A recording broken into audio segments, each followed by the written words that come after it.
ఈరోజు మనం బాపట్ల నియోజకవర్గంలోని బాపట్లలో మనమైతే ఉన్నాము. అయితే ముఖ్యంగా మనతో పాటు విజయ్ కుమార్ గారు మనతో ఉన్నారు. ఈయన టీడీపీకి సంబంధించి స్టేట్ డిజిబుల్ ఆర్గనైజింగ్ సెక్రటరీ, అలాగే ఇక్కడ ఎక్స్ మున్సిపల్ కౌన్సిల్ 10వ వార్డుకి సంబంధించి ఈయనైతే వర్క్ చేయడం జరిగింది. అయితే ఆయన్ని అడిగి తెలుసుకుందాం, అసలు ఇక్కడ బాపట్లలో వైసీపీ పాలనలో అభివృద్ధి జరిగిందా అనే విషయం మీద ఆయన కనుక్కొని ఇక్కడ ఏం జరుగుతుంది, ఎవరు వచ్చే అవకాశం మళ్ళీ కనిపిస్తుంది 2024కి అనేది ఆయన మాటలో తెలుసుకుందాం.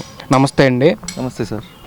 ఈరోజు చూసుకుంటే బాపట్లలో ఏ పార్టీ అధికారంలోకి వచ్చే అవకాశాలు ఎక్కువ కనిపిస్తున్నాయంటారు? ఈరోజు పూర్తి స్థాయిలో ప్రజా అభిప్రాయం మద్దతుగా చూస్తే గత 2 దఫాలుగా కోన రఘుపతిని నమ్మి ఓటేసి మోసపోయాము అనేటువంటి భావన అన్ని వర్గాల ప్రజల్లో, అన్ని సామాజిక వర్గాల్లో ప్రజల్లో కలిగింది. అదేవిధంగా చూస్తే తెలుగుదేశం పార్టీ వైపున ఉన్నటువంటి వేగేశ్వర నరేంద్ర వర్మ గారు గత 4 సంవత్సరాలుగా ఇన్ఛార్జిగా తీసుకొని అంతకుముందు ఒక 4 సంవత్సరాలుగా తాను ఫౌండేషన్ ద్వారా ఈ బాపట్ల ప్రజానికానికి ఎక్కడైతే వారి యొక్క అవసరాలను బట్టి తను శాయశక్తులా ప్రయత్నించి తీరుస్తూ మరి ఈ రోజున తెలుగుదేశం పార్టీ తరపున ఒక వైట్ పేపర్ లాగా ఒక నూతనంగా అరంగేట్రం చేస్తూ ఒక తొలి అడిగేస్తూ తను బాపట్ల తెలుగుదేశం పార్టీ తరపున పోటీ చేయడానికి సిద్ధంగా ఉన్నాడు. ఈ విషయాన్ని బాపట్ల ప్రజానికి అందరూ కూడా స్వాగతిస్తూ ఉన్నారు. రాబోయే జూన్ మాసంలో మనం ఆయన విజయాన్ని చూస్తూ ఉన్నాం. ఆయన ఒక ప్రణాళికాబద్ధంగా ఉన్నారు. బాపట్ల అభివృద్ధి పట్ల ఖచ్చితంగా బాపట్ల అభివృద్ధిని శాసిస్తారని నేను విశ్వసిస్తూ ఉన్నాను. ఎందుకు ఆయన అంత నమ్మకం, ఈయనే వస్తారు గెలుస్తారు అనేది అంత నమ్మకం ఏంటి? 2 దఫాలుగా ఎమ్మెల్యేగా గెలిచినటువంటి కోన రఘుపతి ఈ బాపట్ల నియోజకవర్గానికి చేసిన అభివృద్ధి చూస్తే శూన్యమనుకోగా అవినీతి చూస్తే కొండంత స్థాయిలో పేరుకుపోయింది. మనం గత 5 ఏళ్లలో 2019 నుంచి గెలిచిన తర్వాత అటు రాష్ట్రంలో వైఎస్ఆర్సీపీ అధికారంలో ఉందనేటువంటి అహంకారంతో మరి బాపట్ల ప్రాంతంలో కోస్టల్ ఏరియాలో ఉన్నటువంటి భూములు అయితేనేమి, అదేవిధంగా శాండ్ అయితేనేమి దోచుకోవడం జరిగింది.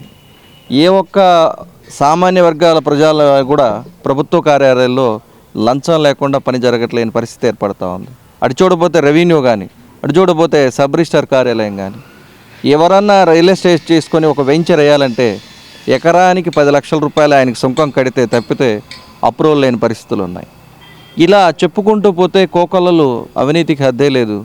ఆయన ఒక చేసినటువంటి లిస్టుకి ఒక లెక్కే లేదు.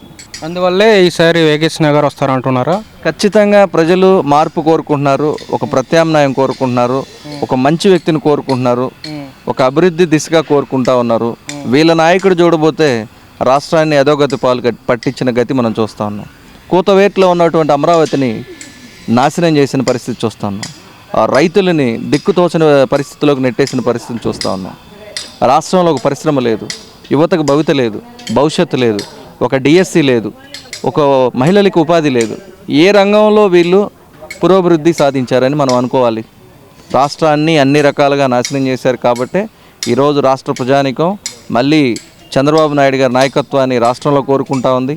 ఈ బాపట్ల పరిస్థితికి వస్తే మళ్ళీ కోన రఘుపతికి ఓటేసిస్తే మన తాడు మనమే హ్యాంగ్ చేసుకున్నట్టు ఉంటుందని చెప్పేసి ఈరోజు ఒక నీతివంతమైనటువంటి వ్యక్తిగతంగా ఉన్నటువంటి నరేంద్ర వర్మ గారిని ఈరోజు మళ్ళీ బాపట్ల అభివృద్ధి శాసించే విధంగా ఆయన ఎమ్మెల్యేగా ఎన్నుకోవడానికి అన్ని సామాజిక వర్గాల ప్రజలు, అన్ని వర్గాల ప్రజలు కోరుకుంటా ఉన్నారు. ఎంత ఓట్ల మెజారిటీతో ఈసారి గెలవచ్చు అంటారు బాపట్ల వేగేష్ గారు?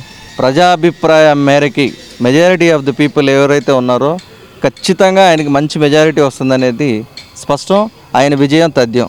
చూశారు కదా, ఈరోజు బాపట్లలో విజయ్ కుమార్ గారు మాట్లాడినటువంటి మాటలో చూసుకుంటే వేగేష్ నరేంద్ర వర్మ గారు ఇక్కడ బాపట్లలో వచ్చే అవకాశం పుష్కలంగా కనిపిస్తుంది. ఆయన భారీ మెజారిటీతో గెలుస్తారని ఆయన మాటలో చెప్తున్నారు. అయితే మరొక ఇంటర్వ్యూలో మళ్ళీ కలుద్దాం. అంతవరకు సెలవు, నమస్కారం.